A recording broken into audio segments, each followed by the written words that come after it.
Hello and welcome to a matchup guide for Scapeshift versus Sultai Flash. Today I'm going to be talking about how to play and sideboard as Scapeshift against the Sultai Flash deck. But before I dive in, I want to remind you that if you enjoy this video, be sure to hit that thumbs up button and leave a comment in the comment section down below to let me know you want to see more matchup guides in the future for Scapeshift and for other decks. Also be sure to subscribe so that you don't miss any future content. But without further ado, let's get into it. First things first, we're going to be talking about what each deck is trying to do, and then we'll talk about sideboarding plans for the Scapeshift matchup. Okay, so Scapeshift, what is Scapeshift? It is essentially a ramp-based combo deck because Scapeshift combos very well with Field of the Dead. So basically, Scapeshift is 2 green. You can sacrifice any number of lands and search your library for that many land cards. Importantly, they do not have to be basics, and then you put them onto the battlefield tapped. And the land that you are going to be searching for is Field of the Dead. You're going to get some number of Field of Dead, and then 6 other unique lands, so that you can get a ton of zombies and then swing in for the win. The supporting cast in the deck is various ramp spells or cards that let you put extra lands into play, so you can cast your Scapeshift quicker into the game. So essentially you need to have 7 lands at the minimum to cast Scapeshift and get the Field of the Dead combo off, so you want to get up there as fast as possible. So you have Arboreal Grazer, Growth Spiral, Elvish Rejuvenator, Grow from the Ashes, and Circuitous Route as various ramp spells, and then you have Prison Realm for a little bit of interaction, Hydroid Crisis as another little bit of great ramp payoff because you are ramping a ton, and then Teferi Time Raveler really ties the whole deck together. One of the biggest combos you need to be able to do with this deck is +1 Teferi and use the Teferi to cast your Scapeshift with Flash on your opponent's end step, so that even if they did have a sweeper, they could not use it to kill all of those 2/2 zombies. And then you just have a bunch of unique one-of lands. In the sideboard, there are 3 Veil of Summer for various control matchups or matchups with counter spells, 3 Ether Gusts for red-green aggro decks or red to aggro decks, or sometimes even matchups with if you really just need an extra card against a green deck, you can sometimes bring in Ether Gust. Dovin's Veto for the matchups where you really need a counterspell, so the Scapeshift Mirror, the control matchups. Deputy of Detention's also really good in the Scapeshift Mirror match, and then against the Nexus combo decks. Knight of Autumn also good against Nexus combo, and you can just bring it in if you need to life gain. And then Finale of Glory is another win condition if your opponent brings in Unmoored Ego to try and stop you. Unmoored Ego, of course, I'll just show it here.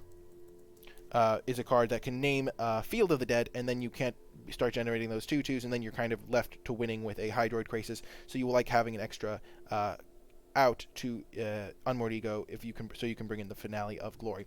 Now let's look at the Sultai Flash deck. Sultai Flash deck is an iteration of the blue-green Flash deck, and essentially what this deck is trying to do is pass every turn with open mana, and then either counter your opponent's key cards or let certain cards resolve and get into play a variety of threats. So Spectral Sailor is really nice because you can pass the turn with open mana and then pay 4 mana to draw a card if they don't cast anything relevant. Brownborn Cutthroat's also excellent because you're just going to play a 2-drop and then on their end step and then just slowly grow it over the course of the game. Direfleet Poisoner, in a similar vein, there are a decent number of pirates. This is a pirate, this is a pirate, this is a pirate, and because you have so many pirates, you can play Lookout to Dispersal essentially as a 2-mana improved mana leak, which is quite powerful. You have a variety of counters in the main deck for just so your opponent can never really know what to expect. Some removal spells, and then at the 4-drop slot we have Frilled Mystic, which is an excellent card in the deck because you're going to be passing and then just flashing this in. So this is one of the main reasons. I mean, these 4-drops are the reasons to be green rather than strictly blue-black. And then Nightpack Ambusher is excellent as well because you're not going to usually be casting spells on your own turn, and then you will be using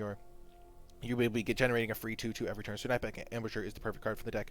In the sideboard, there's a Disfigure for the aggressive matchups, a couple Veil of Summers for other decks that might be running counterspells, some Disdainful Strokes and Negate for the Scapeshift matchup and the control matchup, a couple Noxious Grasps for if you're playing against white-based aggro decks or green-red or something like that, and then there are Shifting Ceratops to help against control. I think that in this matchup, the Scapeshift deck is favored against Sultai Flash, and I'll go through why right now.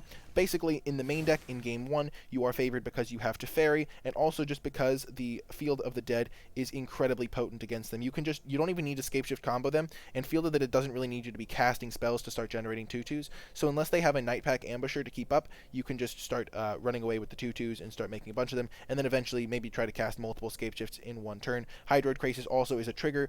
It's not a so even if they counter it, you can still be drawing a lot of cards, getting a lot of value out of that. And so the combination of Teferi, Field of the Dead being good, and then also Hydroid Crisis, it makes this matchup favorable in the main deck. And then post-sideboard, bringing in Veil of Summer to force through your Scapeshift is very powerful. The Sultai version that I showed that seems to be popular does not have any sweepers in the sideboard, and is just relying on countering your Scapeshift, and if you can just Veil of Summer to force it through, it seems very potent.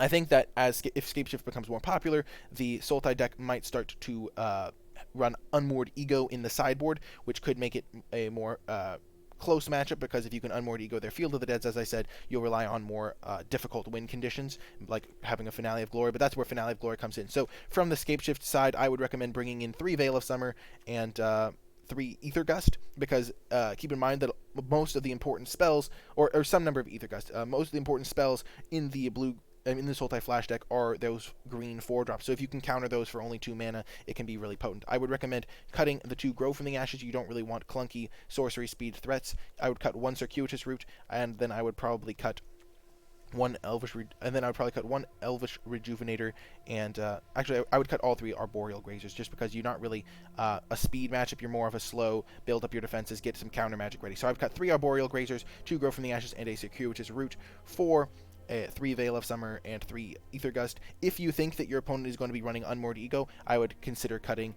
a Hydroid Krasis for a Finale of Glory, or maybe even cutting a Scapeshift for a Finale of Glory, if you think that your opponent is going to be bringing in Unmoored Ego, though that is not currently the tech that deck is running. But yeah, from the Sultai side, Sultai Flash side, I have not played this deck as much, but I assume that in this matchup they bring in Disdainful Strokes and Negates, and maybe the Veil of Summer to stop opposing counter magic, and they probably trim on some of the removal spells, like Cast Down and Tyrant Scorn almost definitely want to come out in this matchup, and so you just really want to make sure you have probably the 2 Veils, 2 Disdainful Strokes, and 2 Noxious Grasps from your side of the matchup.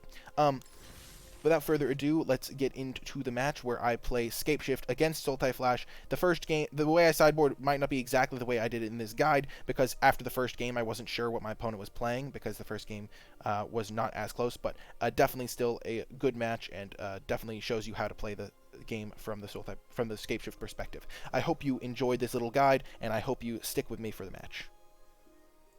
Welcome to more Scapeshift action. We will play first, as is the case with most decks, and we have a great hand. Either turn 3 Teferi or just turn 3 Ramp. Probably the Teferi, though. Start off with some gain lands. We're going to want to save this Blast Zone, and we want to make sure we get the colors to cast a Teferi, so get the Tranquil Cove and Thornwood Falls down on the first couple turns. Since Sun Petal Grove can enter untapped later, we will use that a little bit later as well. Getting some nice life gain early. Ooh, they already have the full-on stuff there. That's what you get for advancing all the way till the end of the mastery tree.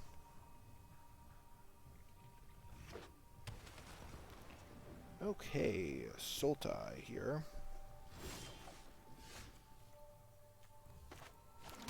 Let's just cast a fairy. We have a backup in case they negate this, but it just makes their deck like we don't have to worry about tricks or shenanigans or. Okay, and then we will just bounce the Direful Poisoner. Let's slow this down.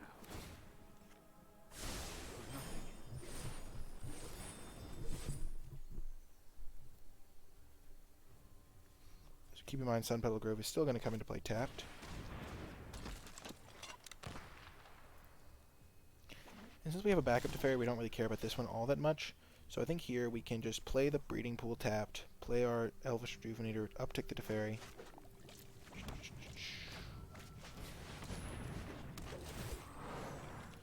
And we will take a, since we don't have a Scapeshift, and we will be able to trigger this field next turn, we're just going to take the field, because with Grow from the Ashes plus a land drop, we're going to be able to get a couple zombies.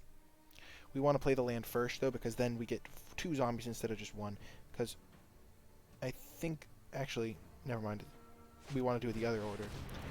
Okay, so see, now we made them burn a removal spell, which is exactly what we wanted in that scenario. So basically, the way it's going to work is, if we play the Grow first, the 2 lands come into play at the same time. They count each other, which means we will have 7 lands. If we play, and then we get to play our Sun Petal Grove and have another zombie. So we'll get 3 zombies instead of just 2 zombies if we play this Grow from the Ashes kicked first. So that is what we are going to do. We need to make sure we get a forest and a plains, because those are the 2 lands we do not have, because we are going for unique lands. Unfortunately, we cannot play Teferi off of those lands, but we will get a Temple of Malady down, and get a nice little scry in. Don't really need a forest here. going to look for a Scapeshift now, because we do have the Teferi to combo with the Scapeshift. And our opponent scoops it up. Okie doke. So against a Sultai deck, it looks like maybe Sultai Flash. They are playing black and blue, which means they could have Unmoored Ego after board. So I like bringing in Finale of Glory. I don't really know all that much about their deck. Veil of Summer seems like it could be good, though, because they are playing a blue-black deck. So let's just bring in those ones. We don't know too much about their build, so we're just going to make minimal changes like that. Arboreal Grazer is probably going to be a little bit worse in a more grindy matchup. So that's definitely a card that we could consider cutting. Though it does block their 2/2 very well. So let's just shave one Arboreal Grazer. Grow from the Ashes is one of the cards that's the first to go in almost every matchup. So we'll cut a couple of those, and then maybe let's just only bring in 2 Veil of Summers before we know the matchup too well. They could just be playing no counter spells, and then we're just going to be ending up cycling it. So it's going to be able to draw us a card at the very least. So it's never going to be like completely useless, but I would much rather know for sure whether it's going to be good before cutting good cards in the deck. Okay. Opponent is going to be on the play this game.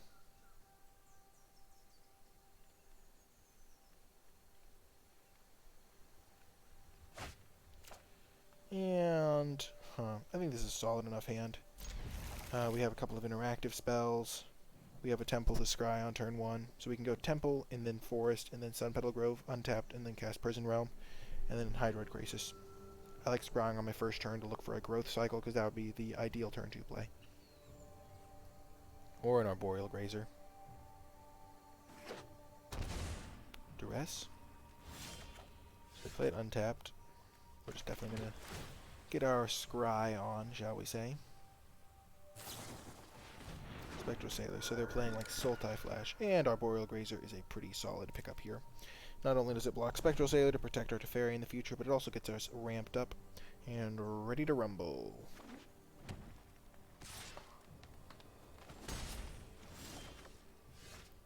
So we will play our Forest here to play around Syncopate for 1, and get the Arboreal Grazer into play and put the Temple Garden into play tapped. And we will probably Prison Realm this Spectral Sailor. Though maybe we want to say we have 2 Prison Realms, so we can afford to use them a little bit more aggressively.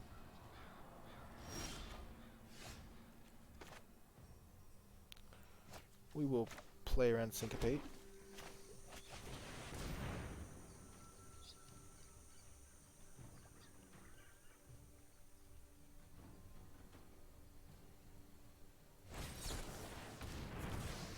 That is not something I saw coming.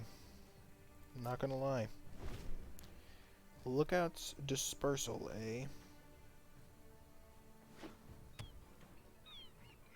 Huh.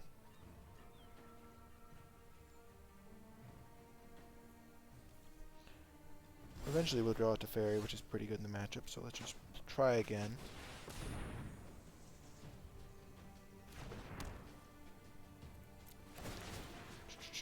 So they get to draw a card, but they can't get like a Nightpack Howler into play or whatever. Oh, maybe they do have it. Okay, that's a little bit unfortunate. And Elvish Rejuvenator on top is interesting because it can help us find our Field of the Dead. Overall, though, next turn we're going to just be playing Hydroid Graces if we don't draw something better to do so. We will just put it on the bottom. We are lacking blue sources, so we should have just played the Tranquil Cove there. But it will not matter. So I think they have the 4-drop here, the one that makes 2/2 wolves every turn. But we can go over the top of that pretty easily, that Nightpack Ambusher. We do not really care as much about that. We're going to have a nice little 4/4 to trade with it in combat. And block the 3/3s, and we'll just draw a Scapeshift before it matters.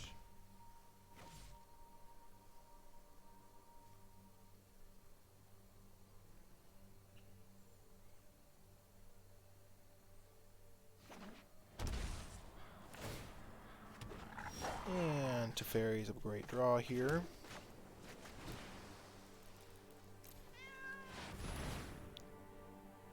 Get some nice little card draw action going. So they're countering the triggered ability.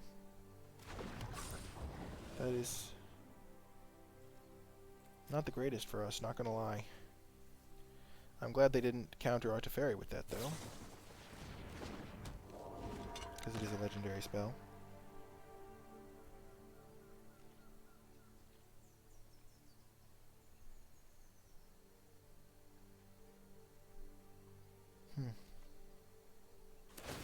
We're not going to play around anything here. Ooh, that's a good draw. Now we're making 2/2s. We're really cooking with gasoline, shall we say.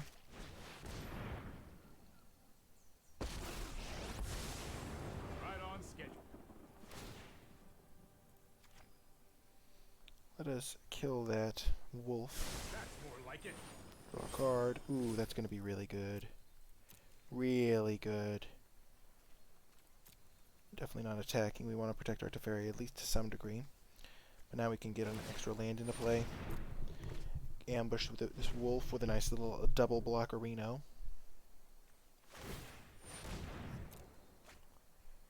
Okay.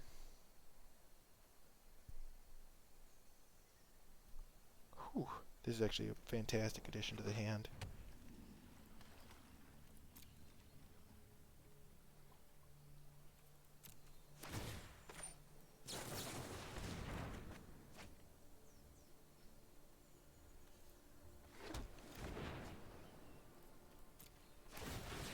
We're just going to kill the Spectral Sailor, I believe.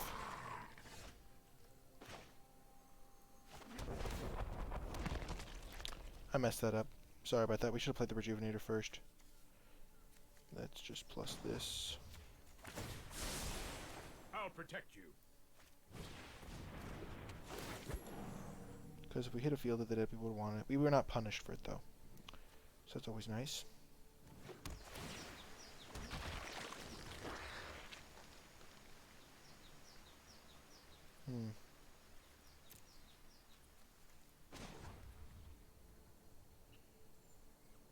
Should we kill our own Arboreal Grazer? Killing the Spectral Sailor seems good to me.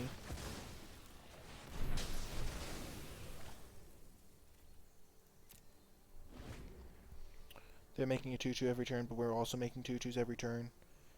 And if we're not making a 2/2, it probably means we've drawn like a Scapeshift or a Finale of Promise. Finale of Promise is actually going to be a great card to draw. We have 1, 2, 3, 4, 5, 6, 7, 8, 9.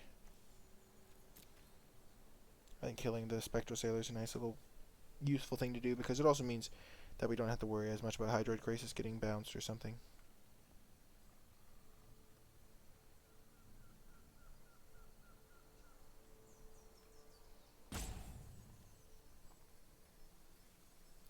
And just the having of this Teferi makes our opponent, and they scoop it up. Yeah, they probably weren't going to be able to penetrate our defenses here, and we managed to get the W. Sweet.